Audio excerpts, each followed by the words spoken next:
Okay, so I might be returning my Osmo Action 3.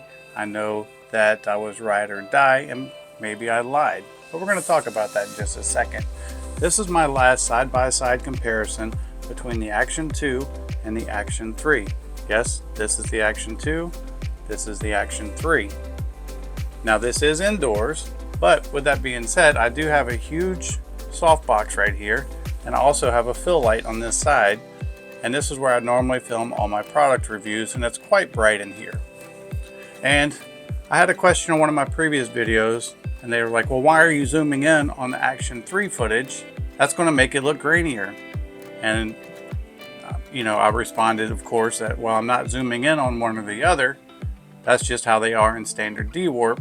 And the person, he was confused on the field of view because he was like, well, if both cameras are 155 degrees, why does the Action 3 look more zoomed in than the Action 2? My response to that is, of course, they're both in standard D-Warp. Now, obviously, the Action 3 software has something that makes standard D-Warp a little bit tighter than what the Action 2 does, but when you're in a smaller field of view setting like standard D-Warp, you're not using the full field of view, and therefore, it's going to look different on both cameras. I'm not cropping in on one more than the other.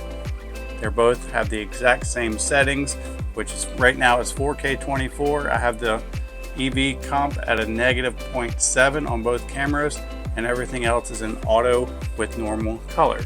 Now the story with my camera and the reason why I'm going to return the Action 3 is because I've been talking with customer service, and they were supposed to send me a label to send my camera in to get repaired. And every time I request this label, they tell me, give it 2 days. I waited 2 days, I didn't have a label, I contacted them.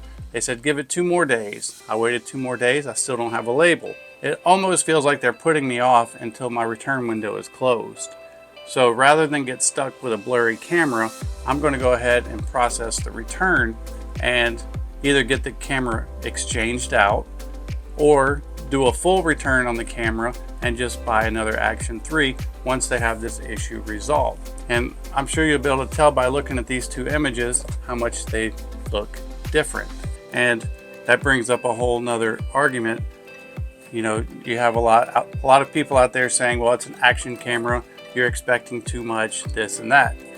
And you're right, it is an action camera, but if both of these are action cameras, the 2 and the 3, and they're both basically the same exact camera, just in different forms, then why does the Action 2 look so much better than the Action 3? Action 3 is newer, so it should look better than the 2, or at least the same. So the fact that the Action 3 looks worse just reinforces the idea that there's a problem with that camera.